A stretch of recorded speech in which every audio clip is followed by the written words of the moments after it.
جب انسان سفر طے کرتا ہے، منزل کی طرف جاتا ہے، تو سارے راستے اسے پکے نہیں ملتے، کچھ راستے کچے بھی ہوتے ہیں، دشوار گزار بھی ہوتے ہیں، لیکن اگر وہ جد و جہد والا ہے، کسی منزل تک پہنچنے والا ہے، تو پھر اسے راستے کی پرواہ نہیں کرنی چاہیے، اسے منزل کا شوق پیدا کرنا چاہیے۔ تو انسان کو، مسلمان کو سماجی رابطوں کا کہا، مل جل کر رہنے کا کہا، لیکن اس کے ساتھ ساتھ اسے صالح ماحول بنانے کا بھی حکم دیا کہ مل جل کے رہنا ضرور ہے، پر رہنا سچوں کے ساتھ ہے۔ مل جل کے رہنے میں ہی فائدہ ہے، لیکن ہر ایک سے مل جل کے تھوڑی رہنا ہے۔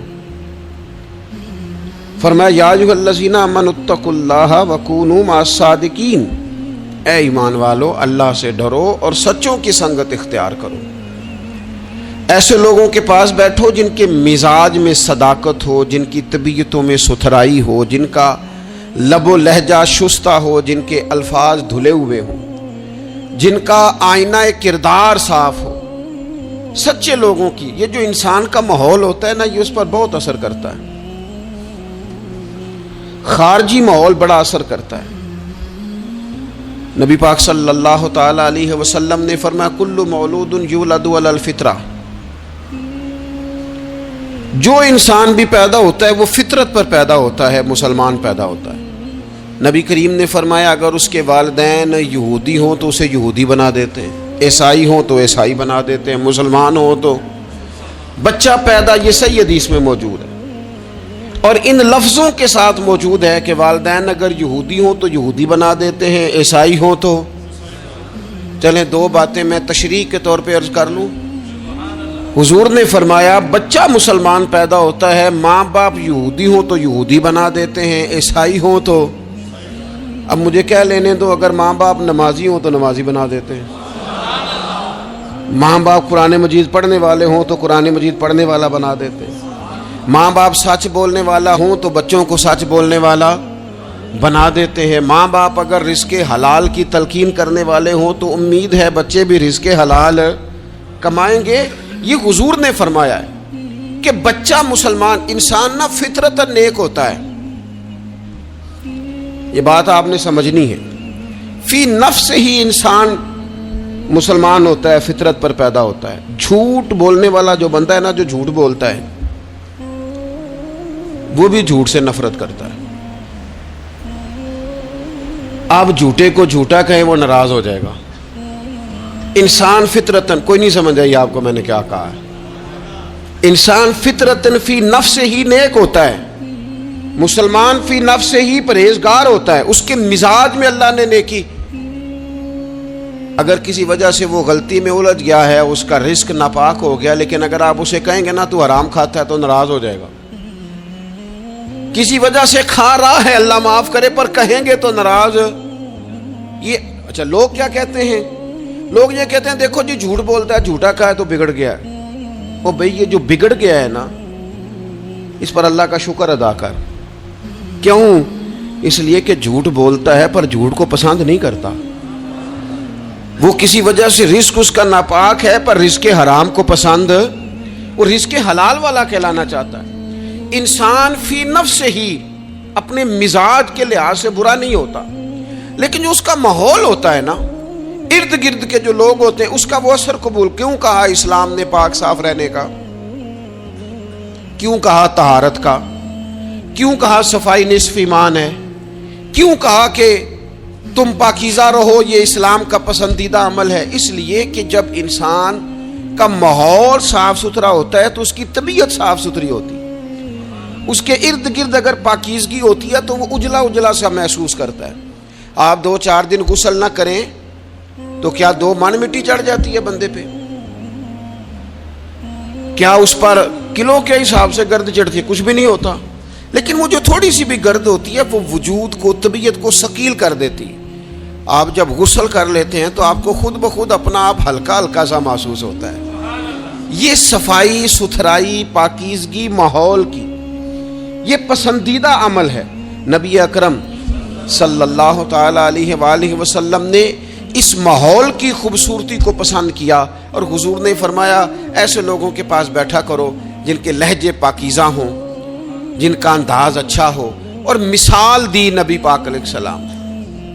حضور فرمانے لگے اچھے دوست کی مثال اس طرح ہے جس طرح عطر فروش کی مثال ہوتی ہے۔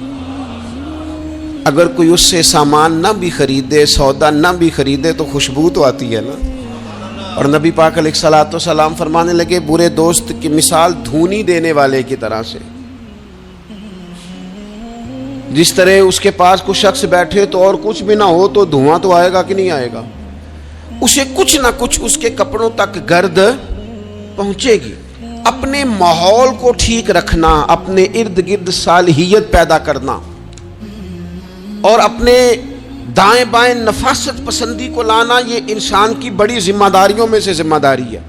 ہمیں ہمارا دین منع کرتا ہے کہ کسی قوم کا طرز نہ اختیار کرو، مشابہت نہ اختیار کرو، کسی انسان کے، کسی غیر مسلم کے طریقوں کو نہ اپناؤ۔ فرمایا جس نے کسی غیر کا طریقہ اپنایا وہ انہی میں سے ہے۔ کسی غیر قوم سے مشابہت نہ اختیار کرو، اپنی الگ تمہاری تہذیب ہے، تمدن ہے، تم اگر اپنے طریقوں پر رہو گے تو نفاست پسند رہو گے، تمہارے ماحول میں اس کا اثر نہیں آئے گا۔ آپ دیکھ لیں، غور کر لیں، ہمارے ماحول میں آج کتنی خطرناک چیزیں داخل ہو گئی، نہ چاہتے ہوئے بھی داخل ہو گئی ہیں، نہ چاہتے ہوئے بھی۔ کئی جگہ پہ ویسے مطلب سفر کر کر کے بندہ نڈھال ہو جاتا ہے، جا جا کے نڈھال ہو، پھر کچھ ایسی جگہوں کی اگر دعوت ملتی ہے آپ کو تو آپ ویسے ہی پریشان ہو جاتے ہیں۔ یعنی اگر پہلے تو یہ ہوتا تھا کسی بزرگ کا عرس منانا ہے، اب دعوت ملتی ہے کہ ان کا یوم ولادت ہے، اس پہ جلسہ کرنا ہے۔ میں نے کہا پہلے عرس گن لو سال کے کتنے ہیں، اور اگر ایک ایک کے دو کرو گے تو پھر بتاؤ تمہارا خرچہ کتنا کو ہوگا، اور تم کہاں تک بات لے کے جاؤ گے۔ کچھ چیزوں کو نارمل رہنے دو۔ ایک ہستی کا میلاد منایا ہے پوری دنیا نے، اور وہ رسول پاک کی ذات گرامی۔ واقعی تو ہم نے کبھی نہیں دیکھا، آپ نے کبھی دیکھا حضرت صدیق اکبر کا یوم ولادت منایا جا رہا ہو، حضرت عمر کا، حضرت عثمان کا، مولا علی کا؟ تو یہ باقیوں کو کیا مسئلہ ہو گیا ہے؟ تھوڑا سا اعتدال میں رہیں، تھوڑا سا معتدل رہیں، درمیانی چال چلے۔ جب وہ عظیم ہستیاں جن کا طریقہ دین ہے، حضور نے فرمایا میرے طریقے پر بھی چلو اور میرے خلفائے راشدین کے طریقے پر بھی چلو، جب وہاں جن کا طریقہ بہت ہمارے لیے بہرحال دستور حیات ہے، جب ان لوگوں کے لیے چیزیں نہیں ہیں تو بعد والے اس قدر شدت کے ساتھ اگر یہ کام کریں گے تو بات دور نکل جائے گی، پھر اس کو سمیٹنا سنبھالنا آسان نہیں رہے گا۔ تو فرمایا کسی قوم سے مشابہت نہ اختیار کرو، اس لیے کہ تمہارے ماحول میں پھر کچھ ایسی چیزیں آ جائیں گی جو ٹھیک، یہ کتنی رسمیں آئی ہیں ہمارے، مہندی کہاں سے آئی ہے؟ ہماری اپنی ہے کہ غیروں کی ہے؟ یہ مائیاں کہاں سے آئی ہیں؟ اپنی کے غیروں کی؟ یہ جتنی رسومات ہیں، جتنی میں نے ایک دفعہ سرچ کی، تھوڑی سی میں نے تحقیق کی، تو ایسی ایسی عجیب رسمیں سننے کو ملی۔ لڑکا بیاہ کے گھر آیا ہے، اس کی اماں اس کے چہرے کے اوپر سے پانی پھیر رہی ہے، یہ تو خالص ہندوؤں کا طریقہ ہے، کسی کے چہرے کے گرد پانی پھیرنا خالص۔ یہ آپ نے بھی سنی ہوئی رسم؟ وہ بیاہ کے واپس آیا، یہ آپ کیا کر رہے ہیں؟ اور پھر کہتے ہیں اماں کو پانی نہ پینے دینا ورنہ بیماریاں ادھر چلے جائیں گی۔ کیا بات کرتے ہو؟ اسلام اس اوہام پرستی کا درس دے گا؟ کسی قوم کی مشابہت نہ اختیار کرو ورنہ تم انہی میں سے ہو جاؤ گے۔ اپنے ماحول کو، ارد گرد کے ماحول کو ستھرا رکھو، پاکیزہ رکھو، صاف ستھرا رکھو، اس میں طہارت رکھو۔ ایسے لوگوں کے پاس بیٹھو جن کے پاس بیٹھنے سے تمہیں اللہ کی یاد آئے، ایسے لوگوں کے پاس بیٹھو بیٹھنے سے تمہیں آخرت کی فکر نصیب ہو، ایسے لوگوں کے پاس بیٹھو جن کے پاس بیٹھنے سے تمہیں سادگی کا سبق ملے، ایسے لوگوں کے پاس بیٹھو جو تمہیں حقیقت پسند بنائیں، جو تمہیں یہ بتائیں کہ تم نے اپنی زندگی میں بنیادی کاموں کی ذمہ داری کے ساتھ سر انجام دینا ہے۔ لیکن ہم زیادہ تر اس طبیعت کے قائل ہوتے ہیں کہ ہم ان چیزوں کو سمجھتے نہیں۔ یہ جو ہم کلمات ادا کرتے ہیں، میں نے پہلے بھی کئی دفعہ کہا تھا، یہ جو ہم کلمات ادا کرتے ہیں ان کا بھی ہم پر اثر ہوتا ہے، ان کی بھی تاثیر ہوتی ہے، ان کی بھی خوبصورتی ہوتی ہے۔ تو جو ہم باتیں دوسروں سے سنتے ہیں، ہم جب کسی کے پاس اٹھتے بیٹھتے ہیں تو جو بات وہ بندہ اکثر کرتا ہے نا، وہ نہ چاہتے ہوئے بھی ہماری زبان پہ جاری ہو جاتی ہے۔ کچھ جملے ایسے ہوتے ہیں جو سوسائٹی میں عام ہوتے ہیں تو ہر بندے کی زبان پر چڑھ جاتے ہیں کہ نہیں چڑھ جاتے، یاد ہو جاتے ہیں کہ نہیں ہو جاتے۔ تو ایسے لوگوں کے پاس بیٹھا جائے جو خیر کی بات کرنے والے ہوں، تاکہ ہماری زبانوں پر ہی خیر ہی جاری ہو، کوئی شر والا عمل ہماری زبانوں پر جاری نہ ہو، اچھائی۔ نبی پاک علیہ الصلوۃ والسلام تبوک سے واپس آ رہے تھے، رستے میں مقام جارانہ پر حضور علیہ الصلوۃ والسلام نے حضرت بلال حبشی رضی اللہ تعالیٰ عنہ سے ایک مقام پہ فرمایا اذان پڑھو۔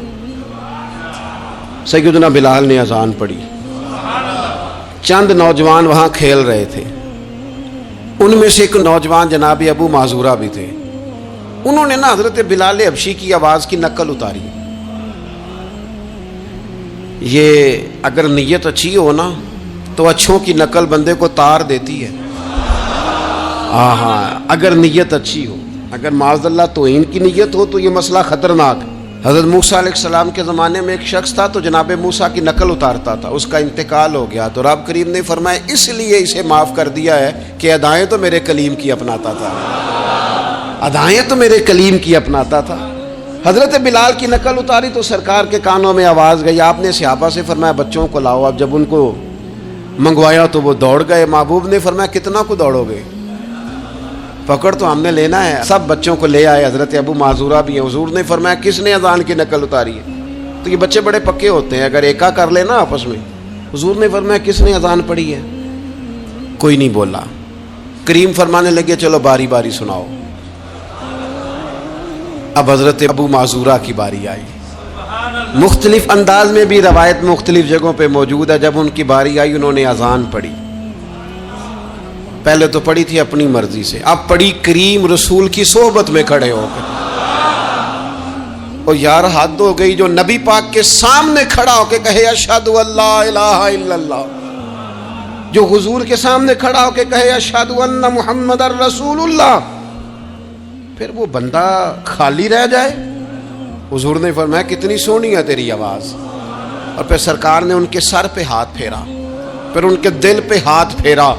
تھوڑی دیر ہوئی ایک آیا کالیاں زلفاں والا، ایویں تھوڑی دیر ہوئی ایک آیا کالیاں زلفاں والا، دو کڑیاں میرے من وچ رکیا ہے تے کر گیا نور اجالا۔ ہر چیز تبدیل ہو گئی۔ محبوب نے دعا کیا اللہ انہیں اسلام کی ہدایت دے دے۔ حضرت ابو معذورہ کہتے ہیں چند منٹوں میں میرا ماحول بدلا، میری تقدیر بھی بدل گئی، میں کلمہ پڑھ کے مسلمان ہو گیا۔ اب نبی پاک علیہ السلام نے کیا فرمایا؟ فرمایا کہ بلال اذان پڑھیں گے مدینہ طیبہ میں اور ابو معذورہ پڑھیں گے مکہ مکرمہ میں۔ ان کے بال اتنے بڑے تھے کہ وہ بیٹھتے تھے نا تو ان کے نیچے دب جاتے تھے۔ لوگوں نے کہا کٹواتے کیوں نہیں؟ کہنے لگے کیسے کٹواؤں؟ حضور نے دست مبارک لگایا، یہ میں بال قبر میں ساتھ لے کے جاؤں گا۔ پسے مردن فرشتوں نے جو تلاشی لی تو کیا نکلا؟ کہتے میں انتقال کر گیا، فرشتے قبر ٹٹولنے لگے کہ بھلا کیا لے کے آیا؟ پسے مردن، بعد مرنے کے پسے مردن فرشتوں نے جو تلاشی لی تو کیا نکلا؟ فقط ایک دل کے گوشے سے خیال مصطفیٰ نکلا، حضور کا خیال پاک نکلا۔ حضرت ابو معذورہ کو تھوڑی دیر وہ ماحول ملا، حضور کی سنگت مبارک۔ ہمارا جو ماحول ہے نا ارد گرد کا، وہ تھوڑی دیر بھی پاکیزہ، پورا پاکیزہ تھوڑی دیر بھی مل جائے نا تو روح کو بدل جاتا ہے، طبیعتیں قرار میں آ جاتی، باطن میں سکون ٹھہرتا ہے، ماحول اجلا نہیں رہا۔ میں کئی دفعہ کہتا ہوں کہ شاید ہمارے دور میں بھی موبائل اتنا عام ہوتا تو جو کچھ لوگ اس دور میں چند لفظ پڑھ گئے تھے وہ بھی شاید محروم رہ جاتے۔ اب تو بچے بڑی آزمائش میں ہیں، ساری غلطی بچوں کی نہیں ہے، بچے بڑی آزمائش میں ہیں اس لیے کہ ان کے ارد گرد ماحول اتنا خطرناک ہے، وہ کیسے اثر قبول؟ سیانے بندے اثر قبول کرتے ہیں، سمجھدار لوگ اثر قبول کرتے ہیں، تو بچے بیچارے کیا کریں؟ ماحول بہترین بنانا، ماحول کو صاف رکھنا، اور بالخصوص اپنے گھر کے ماحول کو ٹھیک رکھنا، یہ بہت بڑی ذمہ داری۔ ہم یہ سمجھتے ہیں کہ صرف گھر اینٹوں اور پتھروں سے بنتا ہے، گھر کے ماحول کو ٹھیک رکھنا سب سے پہلی ذمہ داری۔ بچوں کے لیے اچھی ماں کا انتخاب، اچھی بیوی لے کے آنا گھر میں، یہ سب سے زیادہ اہم مسئلہ ہے۔ نہ مانے ہم لیکن بہرحال ڈھیر ساری جگہوں پہ دولت دیکھی جاتی ہے شادی سے پہلے. ماں باپ نے بڑی زیادتی کی، بڑا ظلم کیا، ناراض نہ ہونا، بڑا ظلم کیا. پیسے دیکھے، بچی اور بچے کا نکاح کر دیا.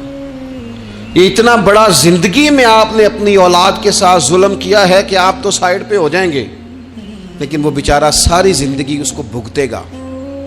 نبی پاک صلی اللہ تعالی علیہ وسلم نے الفاظ کو کھول کر، بات کو واضح کر کے بتایا تھا. ایک تو ہوتا ہے نا کہ آپ کو کسی تشریح میں جانا پڑے، حضور نے بالکل کھول کے فرمایا کہ عورتوں سے محض ان کی خوبصورتی کی وجہ سے شادی نہ کرنا، اس لیے کہ خوبصورتی ان کو ہلاکت میں ڈال دے گی. اور فرمایا محض ان کے مال کی وجہ سے شادی نہ کرنا، مال ان کو سرکش بنا دے گا. یا رسول اللہ صلی اللہ تعالی علیہ وسلم پھر کیا کریں؟ تو محبوب فرمانے لگے ان کی دینداری کی وجہ سے ان سے شادی کرنا. اور یہ ابن ماجہ میں لفظ موجود ہیں، اللہ کے محبوب علیہ الصلوۃ والسلام فرمانے لگے کان میں سوراخ والی کالے رنگ کی باندی اگر دیندار ہو تو تمہارے لیے بڑی بہتر ہے. باندی ہو، رنگ سیاہ ہو، کان میں سوراخ ہو، اس سے نکاح کر لینا، شرط یہ ہے کہ دیندار ہو. بہت اثرات ہیں ماں کے، لہذا اس انتخاب کے اندر باریکی کا مزاج پیدا کریں. اگر اپنے گھر کا ماحول ٹھیک رکھنا چاہتے ہیں، اور اگر ماحول ٹھیک نہیں ہے تو پھر آپ کروڑوں روپیہ لے آئیں، جس کے بچے ہی ناکام ہو گئے اس کے پیسے کیا کریں گے؟ آپ بہت بڑا گھر بنا لیں، لیکن اگر بچے ہی ناکام ہو گئے تو آپ کی بڑی حویلی کیا کارنامہ سر انجام دے. اور اسی طرح کا معاملہ مرد کے ساتھ بھی ہے. نبی پاک علیہ الصلوۃ والسلام نے فرمایا جب تمہیں ایسے لوگ پیغام نکاح دیں جن کا دین اور اخلاق اچھا ہو تو پھر اپنی عورتوں کا نکاح ان سے کر دو. اگر ایسا نہیں کرو گے تو زمین میں فتنہ برپا ہوگا، فساد ہوگا. نیک مرد جب ملے تو پھر اس کے ساتھ نکاح کرو. صحیح بتانا، خالی نیک دے کے رشتہ دے دیا جاتا ہے. نیک ہے، دیندار ہے، اچھے اخلاق والا ہے، خالی تقویٰ دے کے لوگ رشتہ دیتے ہیں. بڑا کچھ دیکھا جاتا ہے، بڑا پس منظر دیا تو تنخواہ تھوڑی ہو تو کہتے ہیں کماتا ہی کچھ نہیں. اگر تو بہو آئے تو پھر تو اس کے نصیب کا رزق ہے، اگر بیٹی نے جانا ہو تو پھر اس کے نصیب کا رزق نہیں ہوتا. تو جن رشتوں کی بنیاد لالچ پر رکھی جاتی ہے وہاں گھر کا ماحول درست رکھنا ممکن نہیں رہتا. گھر کا ماحول اس وقت درست رہتا ہے جب تقویٰ کو، طہارت کو، پرہیزگاری کو، عمدہ اخلاق کو، عمدہ اطوار کو، اچھے نظریات، ستھرے مزاج کو، گھرداری کے ماحول کو جب پیش نظر رکھا جاتا ہے پھر حالات کچھ اور طرح کے ہوتے ہیں. لیکن ہمارے ہاں چونکہ یہ چیزیں دیکھی نہیں جاتی، اس پر غور نہیں کیا جاتا. اور میں نے پہلے بھی کہا ہے، پھر کہتا ہوں یہ بات ضروری ہے، اس پر آپ نے غور کرنا ہے. لوگ دیندار ہوں، دیندار نظر نہ آتے ہوں، تھوڑی سی اس پر غور کر لیں. دینداری کا لیبل نہ ہو، اندر دینداری موجود ہو، صرف بار بورڈ نہ ویزا ہو، اس کے اندر باقاعدہ تقویٰ ہو، پرہیزگاری ہو، اللہ کا خوف ہو، اور سب سے ضروری چیز اچھے اخلاق ہو. نبی اکرم علیہ السلام کی خدمت میں عرض کیا گیا یا رسول اللہ ایک بی بی بڑا صدقہ کرتی ہے پر اپنی زبان سے تکلیف دیتی ہے پڑوسیوں کو، صدقات بڑے کرتی ہے، سخی بڑی ہے. تو حضور نے فرمایا دوزخی ہے. یا رسول اللہ ایک بوڑھی اماں پنیر کے خشک ٹکڑے صدقہ کرتی ہے، غریبنی ہے، پر یا رسول اللہ اخلاق کی بڑی اعلیٰ ہے. اللہ کے محبوب نے فرمایا اسے بتا دو رب اسے جنت عطا فرمائے گا.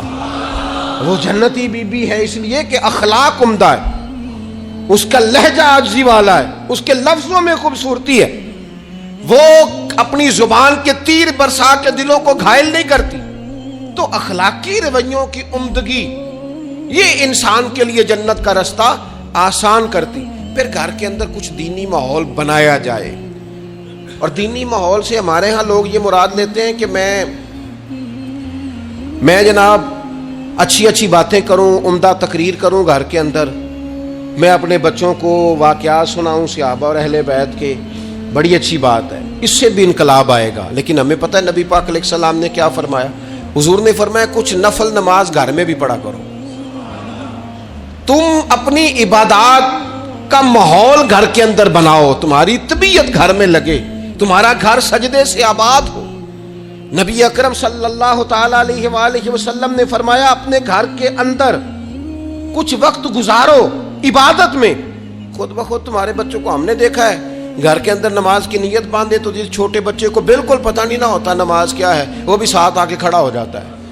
سجدہ نہ کرنا آئے تو مصلی پہ لیٹ جاتا ہے. گھر کے اندر دین کی آپ تقریر نہ شروع کریں، آپ عمل کریں. آپ کا لہجہ میٹھا ہے تو مٹھاس آگے تقسیم ہوگی. آپ کے بچے جو انداز آپ کے والدین کے ساتھ آپ کا دیکھیں گے وہ رویہ آپ کے ساتھ اختیار کر لیں گے. اگر سچائی کا پہلو گھر کے اندر آئے گا بچے سمجھیں گے ہمیں سچ بولنا ہے.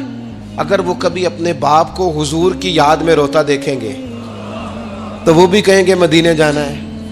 اگر وہ کبھی نبی پاک علیہ الصلوۃ والسلام کی محبت کی گفتگو دیکھیں گے تو خود بخود وہ بات اتر جائے گی. گھر کے اندر اگر بڑا کچھ ہوتا ہے، آج جی میرا دل کر رہا ہے میں نے پکوڑے کھانے ہیں، آج جی میرا دل کر رہا ہے میری مرضی کی فلاں چیز پکائی جائے، آج میرا دل کر رہا ہے فلاں چیز گھر میں لائی جائے، تو کبھی کبھی یہ بھی دل کرنا چاہیے کہ آج میرا دل کر رہا ہے گھر میں سورہ یاسین پڑھی جائے، آج میرا دل کر رہا ہے گھر میں اللہ کا ذکر کیا جائے. نبی کریم صلی اللہ تعالی علیہ وسلم نے فرمایا ایک وہ گھر ہے جس میں اللہ کا ذکر ہوتا ہے اور ایک وہ گھر ہے جس میں اللہ کا ذکر نہیں ہوتا. ان دونوں گھروں کی مثال زندے اور مردے کی ہے. جہاں رب کی یاد ہوتی ہے وہ گھر زندوں کا ہے، جہاں اللہ اللہ کی جاتی ہے وہ گھر زندوں کا ہے، جہاں رب کو پکارا جاتا ہے دعائیں مانگی جاتی ہیں وہ گھر زندوں کا ہے. اور جہاں سویرے سارے سوئے ہیں، رات کو اعلیٰ کھانا کھایا، انہوں نے ٹھنڈے کمرے میں آرام کیا، ان کے لیے ساری نعمتیں ہیں، لیکن یہ کس قدر تکلیف کی بات ہے کہ نماز فجر کے لیے کسی ایک کی بھی آنکھ نہیں کھلتی. یہ کیا گھر ہے؟ یہ تو مردوں کا گھر ہے، یہ کوئی زندوں کا گھر ہے. یہ تو حضور علیہ السلام نے فرمایا زندہ اور مردہ کی مثال ہے، جہاں اللہ کی یاد کی جاتی اور جہاں نہیں کی جاتی. اپنے گھروں کو، اپنے گھروں کے ماحول کو اللہ کے ذکر کے ساتھ آباد کرنا. اور پھر ایک اور بات، جب ہم اچھے لوگوں کے پاس بیٹھتے ہیں تو اچھائی لے کے لوٹتے ہیں. اور یہ ہمارے ہاں نا ایک بہانہ آج کل بنا لیا گیا ہے کہ اچھے لوگ ملتے نہیں. بھئی ہم لوگ نا اچھے لوگ ڈھونڈتے ڈھونڈتے آہستہ آہستہ معاذ اللہ معصوم لوگ ڈھونڈنے شروع کر دیتے. ہم کہتے ہیں ہمیں ایسا بندہ ملے جس میں غلطی کوئی نہ ہو، جس میں بالکل غلطیاں ہو وہ شیطان ہوتا ہے، اور جس میں بالکل نیکیاں ہو وہ فرشتہ ہوتا ہے، جس میں کچھ نہ کچھ کوتاہیاں ہوں لیکن خیر کا غلبہ ہو وہی تو بندہ مومن ہوتا ہے. حضور علیہ السلام نے فرمایا ہے کہ آدم کے ہر بیٹے سے خطا ہو جاتی ہے لیکن بہترین خطا کار وہ ہے جو جلدی توبہ کر لیتا ہے. ہم یہ چاہتے، مجھے جی کو بندہ نہیں ملا ساری زندگی. نہیں، آپ بندہ نہیں ڈھونڈ رہے تھے، آپ تو معاذ اللہ معصوم عن الخطا ڈھونڈ رہے تھے. وہ نبیوں اور فرشتوں کے علاوہ کوئی نہیں ہوتا. آپ کو دیکھنی چاہیے تھی جہاں سے کچھ خیر مل رہی تھی وہاں فوراً حاصل کر لیتے، جہاں سے کوئی اچھائی مل رہی تھی وہاں سے فوراً حاصل کر لیتے. ہمارے صوفیاء، ہمارے بزرگان دین، ان سے لوگوں نے خیر پایا ہے، ان کی زندگیوں کو ڈسکس نہیں کیا. ہمارا یہ ماحول بن گیا کہ ہم نے ایک دوسرے کو ڈسکس کیا ہے اور رج کے کیا ہے، لیکن کہیں سے خیر ملتی تھی تو وہ خیر حاصل ہے. ہمارے ذمے تو یہ تھا کہ نبی پاک علیہ السلام نے فرمایا حکمت مومن کی گم شدہ میراث ہے، جہاں سے تمہیں خیر میسر آتی ہے اپنے حصے کی سمیٹو، اس پر عمل کرو. ہم نے کیا کیا؟ ہم نے وہ بندے نے خیر دی تھی، پھر ہم نے ٹٹولنا شروع کیا، پھر ہم نے تھرمامیٹر لگا اور اپنا اپنا کرائیٹیریا، اپنا اپنا معیار بنا کے لوگوں کو تولا. نتیجہ کیا نکلا؟ ساری زندگی تولتے ناپتے گزر گئی. خیر پانے والے خیر پا کے چلے بھی گئے، نصیحت لینے والے نصیحت لے کے چلے بھی گئے، جنہوں نے عمل کرنا تھا انہوں نے عمل کر بھی لیا، اور کچھ ایسے تھے بیچارے ساری زندگی ٹٹولتے ہی رہے، ساری زندگی طے ہی کرتے رہے، ساری زندگی انہوں نے. ہمارے صاحب رحمۃ اللہ علیہ کی خدمت میں ایک شخص آیا، اس نے کہا جی میں نے دنیا دیکھی ہے، مجھے کوئی بندہ پسند نہیں آیا، اور اب آپ کی شہرت سنی ہے تو میں زیارت کے لیے آیا ہوں. تو حضرت قبلہ عالم رحمۃ اللہ علیہ وہ بڑی تھوڑی باتیں کرتے تھے، اور جو کرتے تھے وہ کمال کرتے تھے. وہ فرمانے لگے آپ کھانا کھائیں، فقیر کے لائق کو حکم ہو تو کریں، باقی چونکہ آپ نے کافی دنیا دیکھی ہے تو وہ جتنے آپ دیکھ آئے ہیں میں ان سب سے زیادہ گناہگار ہوں. لہٰذا اگر آپ اتنے لوگوں کو دیکھنے کے بعد یہاں آئے ہیں تو آپ کو یہاں سے کچھ نہیں ملنے والا، اس لیے کہ ہم تو ان سب سے چھوٹے ہیں، ہمارا یہ معیار ہے، یہ عاجزی، یہ انکساری، یہ درد۔ اس شخص کو اگلا سوال کرنے کا موقع ہی نہ ملا۔ کہنے لگا آپ مجھے بیعت فرما لیں، تو کہنے لگے نہیں نہ، اتنی تنقیدی نظریں اور اتنا گہرا مطالعہ، تھوڑے عرصے کے بعد آپ پریشان رہنے لگ جائیں گے۔ آپ جائیں، ابھی ڈھونڈیں، ابھی تلاش کریں، ابھی آپ کو وقت لگے گا، آپ تھوڑا گھوم لیں۔ زندگی میں کچھ لوگ خیر پا ہی نہیں سکے، انہیں اچھے لوگ ملے ہی نہیں، حالانکہ یہ میرے نبی پاک کی امت ہے۔ میں بڑی بات کرنے لگا ہوں، بڑی، اگر آپ کی سمجھ میں آئے تو یہ حضور کی امت ہے۔ کنتم خیر امت، یہ نبی پاک پر نازل ہونے والے قرآن کا فیصلہ ہے۔ اور میرے رسول پاک علیہ السلام نے فرمایا میری امت میں سے بڑی جماعت، سواد اعظم ہمیشہ حق پہ رہے گی، بڑے لوگ ہمیشہ حق پہ رہیں گے، اور حضور نے فرمایا میرے دین پر ہمیشہ عمل کیا جاتا رہے گا۔ تو قرآن و حدیث تو کہتے ہیں خیر والے لوگ موجود ہوں گے، تو جسے مل نہیں رہے، اور ایک دو چار لوگ نہیں، جماعت کہا، کتاب و سنت کہہ رہی ہے لوگ ہیں، ملیں گے، اور جس کو مل نہیں رہے اس کا معنی یہ ہے کہ وہ سامنے والے کا چہرہ تو صاف کر رہا ہے پر اپنی اینک کا شیشہ صاف نہیں کر رہا۔ وہ سامنے سے آئینے کو تو الزام دے رہا ہے، لیکن وہ اپنے چہرے سے نقاب اتارنے کو تیار نہیں ہے۔ مندے بندے نو میں لبن ٹریا تے جاگتے ملیا نہ کوئی، اپنے اندر چاہتی پائی تے میتھوں برا نہ کوئی۔ جو لوگ خیر اچھے لوگوں کو ڈھونڈیں اور اچھائی سے فیض پائیں، اس سے فیض حاصل کریں۔ جو لوگ بھی ڈگریوں پر بحث کرتے ہیں نا، ٹیچر آئے ایف اے کے، بی اے کے، ایم اے کے، انہوں نے آتے ہی کلاس میں کہا کتابیں نکالو بھائی۔ پہلے دن فرسٹ ایئر کی کلاس بیٹھی ہے، سمجھ لیں اردو کے ٹیچر، کتابیں نکالو۔ تو ایک اسٹوڈنٹ صاحب اٹھ کے کھڑے ہو گئے، انہوں نے کہا سر جی پہلے آپ یہ بتائیں کہ آپ نے ایم اے اردو کیا ہوا ہے، پھر آپ یہ بتائیں کہ ایم اے کے بعد آپ نے بی ایڈ یا ایم ایڈ کیا ہے، پھر یہ بتائیں کہ آپ میرٹ پہ ہیں کہ سفارش پہ ہیں۔ اگر یہ تین سوال اسٹوڈنٹس کرے تو استاد جواب دے دے گا، ہاں ایسے شاگرد کے لیے ڈنڈا سوٹا چلایا جا سکتا ہے۔ بھائی تو کتاب کھول، تو کون ہوتا ہے یہ پوچھنے والا؟ تیرا یہ کام نہیں۔ یہ مجھ سے پوچھے گا کالج کا پرنسپل، یا مجھ سے پوچھے گا اس ادارے کا ہیڈ جو مجھ سے بڑا ہوگا، اسے میں ڈگری دکھاؤں گا، تو کون ہوتا ہے؟ تیرے ذمہ یہ آیا ہے کہ تو مجھ سے پڑھ، کتاب کھول، میں تجھے پڑھاؤں، یہ تیری ذمہ داری۔ میرے دور کا سب سے بڑا مسئلہ یہ ہے کہ لوگوں نے کہا اولیاء کی ڈگریاں چیک کریں گے، معاذ اللہ یہاں تک کہ کہا پہلے صحابہ کی تاریخ دیکھیں گے، کون کس کے ساتھ مشاجرات میں تھا، پہلے وہ چیک کریں گے، پھر فیض پائیں گے۔ ہمیں تو ہمارے نبی نے کہا تھا صحابی کا نجوم، میں نے یہ سارے تمہارے لیے ستارے بنائے ہیں، تم جس کے پیچھے چلو گے اللہ تمہیں ہدایت عطا فرما دے گا۔ لیکن یہاں لوگوں نے کہا ہم ڈگریاں دیکھیں گے، نقصان کیا ہوا؟ بے فیض رہ گئے۔ نتیجہ کیا نکلا؟ پا کچھ نہیں سکے۔ لازمی طور پر رزلٹ یہ برآمد ہوا کہ شر ہی شر پھیل گیا، فتنہ ہی فتنہ ہو گیا۔ ہمارے ذمے تو خیر لینا تھا، خیر نہیں لی، ڈگریوں پہ بحث کی، نتیجہ غلط برآمد ہوتا ہے۔ اپنی مومن کی گمشدہ میراث ہے حکمت، جہاں سے خیر کی بات ملے اسے لو۔ حضرت عبداللہ ابن عباس آپ فرمایا کرتے تھے بس ایک کام کرنا، لا تجالسوا اہل الہوا، جو لوگ ہوائے نفس والے ہوں، برے ہوں، ان کی مجلس نہ کرنا، بروں کے پاس نہ بیٹھنا۔ حضور کیا ہوگا؟ فرمایا اگر ان کے پاس بیٹھو گے نا تو تمہارا دل اور تمہاری روح بیمار ہو جائے گی، روح بیمار ہوگی، دل سخت ہو جائے۔ بروں کی صحبت سے اپنے آپ کو بچانا، اپنے ارد گرد کے ماحول میں خیر والے۔ داتا گانج بخش علی اجویری رحمت اللہ تعالی علیہ ارشاد فرماتے ہیں کہ ایک بندہ طواف کعبہ کر رہا تھا، بیت اللہ شریف کا طواف کر رہا تھا، اور وہ طواف کرتے کرتے نا دعائیں مانگ رہا تھا، یا اللہ میرے دوستوں کو نیک کر دے، یا اللہ میرے دوستوں کو پرہیزگار کر دے، یا اللہ میرے دوستوں کو اچھا کر دے۔ داتا صاحب فرماتے میں نے اس کا بازو تھام لیا، میں نے کہا یہ کیا دعا ہوئی، کوئی اپنے لیے بھی مانگ۔ تو کہتے ہیں وہ کہنے لگا حضور اگر میرے دوست نیک ہوئے تو میں انشاءاللہ خود بخود ہی ہو جاؤں گا، اگر میرے ارد گرد کا ماحول ٹھیک ہوا تو مجھے بھی خیر کی طرف لے جائیں گے۔ اگر ماحول ٹھیک ہو دائیں بائیں، ہم یہ کرتے ہیں کہ ہم نا کئی دفعہ اپنی آگ بجھاتے ہیں، پڑوسیوں کی بجھانے کی کوشش ہے۔ میرے ابا جی پتہ کیا کہا کرتے تھے؟ وہ کہندے سن پتر جے گوانڈیاں دی اگ نہ بجھائیے تے اپنے گھر بھی آ جاندی۔ تو پڑوسی کی آگ کئی دفعہ اس لیے بھی بجھا دینی چاہیے کہ ایسا نہ ہو کہ اگر وہ جلتی رہی تو ہمارے گھر بھی۔ اپنے ماحول کو ٹھیک کرنا چاہیے، ارد گرد کے سارے ماحول، کیونکہ ماحول ٹھیک رہتا ہے تو اس میں رہنے والے بچے، اس کے اندر بسنے والے لوگ یہ بھی ٹھیک رہتے ہیں۔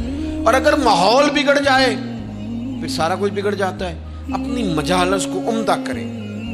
دوستوں کے ماحول میں نہ ایک دوست رواج ڈالے کہ یار ٹھیک ہے گپ شپ بڑی ہو گئی، میرے پاس حضور کا ایک فرمان ہے، یہ دیکھو میں موبائل میں لے کے آیا ہوں، اگر مجھے 2 منٹ دو تو میں اپنے کریم کی ایک حدیث نہ تمہیں سناؤں۔ تھوڑا سا تانا دیں گے، تھوڑا سا کہیں گے بہ جا تو ایڈا مولوی، پتہ ہے جتنا تو نیک ہے، تھوڑا سا کہیں گے، لیکن یہ 2-4 منٹ کے لیے ہوگا۔ اور حضور کی بندہ حدیث سنائے اور پھر سرکار کا فیض حاصل نہ ہو، پھر اللہ کی مدد نہ آئے۔ تھوڑا سا نہ ماحول بنایا جائے جہاں لوگ محنت کر کے جد و جہد کر کے یہ کام کرتے ہیں نا کہ چل یار تو مری تیرا خرچہ میں دوں گا، تو وہاں اگر تھوڑی سی کوشش یہ بھی کر لی جائے کہ یار میرے پاس سواری ہے، چل دونوں کٹھے مسجد چلتے ہیں۔ اپنے ماحول میں تقویٰ لایا جائے، صالحیت لائی جائے، ارد گرد کے ماحول کو اللہ رسول کی باتوں سے آراستہ کیا جائے، خیر بانٹنے